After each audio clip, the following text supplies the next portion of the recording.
Janasena party అధ్యక్షులు శ్రీ పవన్ కళ్యాణ్ గారికి, అదేవిధంగా జనసేన పార్టీ ప్రధాన కార్యదర్శి అయిన శ్రీ నాగబాబు గారికి నేను మనస్ఫూర్తిగా ధన్యవాదాలు తెలియజేసుకుంటున్నాను. నేను కూడా భీమి నియోజకవర్గంలో ఒక ఇన్ఛార్జ్ గా ఉన్నాను. సీటు ఆశించాను. సీటు ఇవ్వడానికి మనకి పొత్తులో భాగంగా కొన్ని కారణాల వల్ల అది టీడీపీ పార్టీకి వెళ్ళినప్పుడు 2-3 రోజులు బాధపడ్డాను. కానీ నిజంగా ఇక్కడికి వచ్చి పని చేశాక అక్కడ నాకు కనుక సీటు ఇచ్చి ఉంటే ఇక్కడ నేను ఎందుకు లేదంటే అక్కడ బాధపడేవాడిని.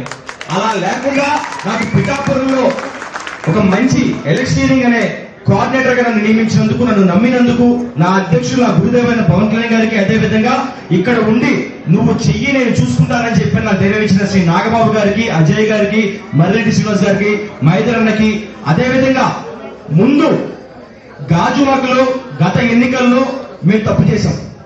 అంటే అప్పుడు కూడా ప్రజలు పవన్ కళ్యాణ్ గారికి ఓటేయడానికి సిద్ధంగా ఉన్నారు.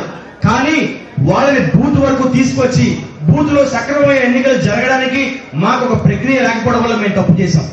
దాన్ని నేను అర్థం చేసుకుని దాదాపు 50 మంది బూత్ ఏజెంట్లతో మాట్లాడి గాజువాకలో ఆ తప్పుని సరి చేసుకుని ఇక్కడ ఏ విధంగా మనం ఉండాలి, ఓటు వేయడానికి వచ్చే ఓటర్ని స్వచ్ఛందంగా మనసులో ఉన్న గుర్తుకి ఓటేసే విధంగా మనం ఎలాంటి వాతావరణం క్రియేట్ చేయాలని చెప్పి దాన్ని స్టడీ చేసి మీ అందరికీ నేను చెప్పడం జరిగింది.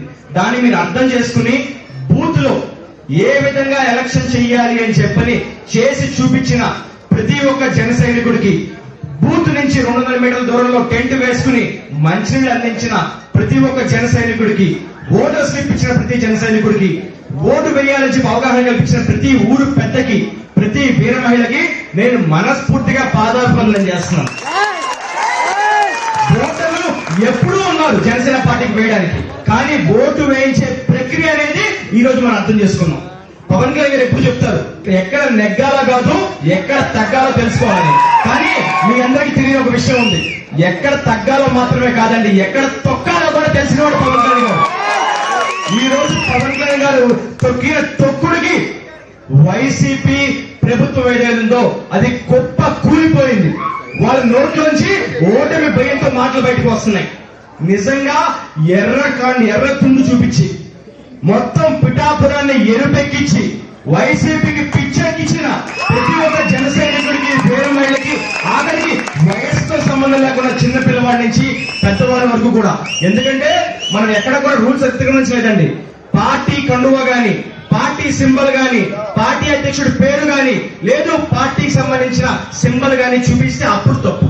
కానీ ఎర్రతుండ అనేది నాగబాబు గారు చెప్పినట్టు ఒక శ్రామికుడికి చిహ్నం, ఒక సామాన్యుడికి చిహ్నం. చెమట పడితే ఆ చెమట స్టేట్ అనేది ఎర్రతుండు పీల్చుకుంటుంది. పవన్ కళ్యాణ్ గారు ఏ విధంగా అయితే మీ బాధల్ని పీల్చుకుంటున్నారో ఆ ఎర్రతుండు కూడా ఆ విధంగానే మీ చెమటని పీల్చుకుంటుంది. కాబట్టి ఒకటే చెప్తున్నాను, మీరందరూ మీ పవన్ కళ్యాణ్ గారి కోసం చెమట చిందించారు. రేపు మీకోసం పవన్ కళ్యాణ్ గారు రక్తం చిందించడానికి కూడా వెనకాలని చేస్తున్నారు. కాబట్టి ఈ అవకాశం మాకు ఇచ్చినందుకు, ఇంత అద్భుతమైన సమయాన్ని మాకు ఇచ్చినందుకు, మీకు ఈ రోజు భోజనం దొరకక కాదండి, కానీ మా బాధ్యత. నాగబాబు గారు ఒకటే చెప్పారు, ఎలక్షన్ అయిపోయిన వెంటనే వెళ్ళిపోవడం కాదు, మనం ఉండాలి. ఉండి అధ్యక్షులు పవన్ కళ్యాణ్ గారు సూచించిన విధంగా మన కోసం బూత్ లో కష్టపడిన ప్రతి ఒక్కరికి ఆ రోజు మనం భోజనం అందించామో లేదో పక్కన పెడితే ఈ రోజు నేను అందించాలి అని చెప్పని స్వయంగా ఆయనే తయారు చేపించి పవన్ కళ్యాణ్ గారి తరఫున భోజనం తీసుకొచ్చారు. అది నిజంగా నేను ఒకటే చెప్తాను, తిరుపతి హుండీలో ఏ విధంగా అయితే మొక్కుకుని మనం ముడుపులేస్తామో అంతే పవిత్రతతో పిఠాపురం ప్రజలు మొక్కుకుని మరి ఓట్లు వేశారు. ఏ ఓటు వేస్ట్ కాదు, ప్రతి ఓటు కూడా సీరియస్ మరి లోపల ఉంది. 4వ తారీఖున మిగతా విషయాలు మాట్లాడుకుందాం. కాబట్టి అందరికీ మరొకసారి నమస్కరించుకుంటూ నాకు ఈ అవకాశం ఇచ్చిన అధ్యక్షుడు పవన్ కళ్యాణ్ గారికి, పెద్దలు నాగబాబు గారికి, పిఠాపురం ప్రజలకి, జన సైనికులకి, వీర మహిళలకి మరొకసారి నమస్కారం తెలియజేసుకుని సెలవు తీసుకుంటాను. జై జనసేన, జై హింద్.